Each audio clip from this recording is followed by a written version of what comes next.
जंगल के बीचों बीच एक गहरी नदी बहती थी, जिसका पानी बहुत ही मीठा और साफ था। वही नदी पूरे जंगल की जान थी। शेर से लेकर खरगोश तक हर जानवर उसी नदी का पानी पीता था। सभी जानवर रोज खुशी खुशी वहां आते, पानी पीते और अपनी प्यास बुझाते थे।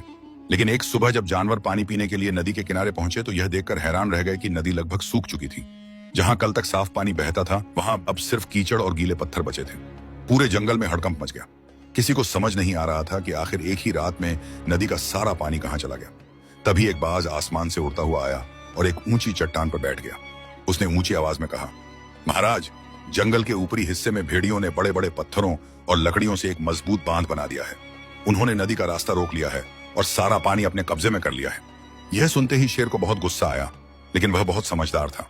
उसने तुरंत बंदर को अपने पास बुलाया और कहा, तुम भेड़ियों के सरदार के पास जाओ और पता लगाओ कि उन्होंने पूरे जंगल का पानी क्यों रोका है। बंदर लंबा सफर तय करके बांध के पास पहुंचा। वहां भेड़ियों का सरदार एक ऊंची चट्टान पर बैठा घमंड से मुस्कुरा रहा था, जबकि चारों तरफ भेड़ियों का पहरा था। बंदर ने कहा, सरदार, शेर महाराज ने मुझे आपके पास भेजा है। पूरे जंगल के जानवर प्यास से परेशान हैं। आखिर आपने नदी का रास्ता क्यों रोका है?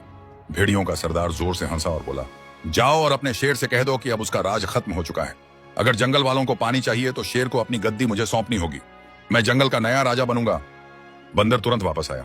अगला पार्ट देखने के लिए फॉलो करें।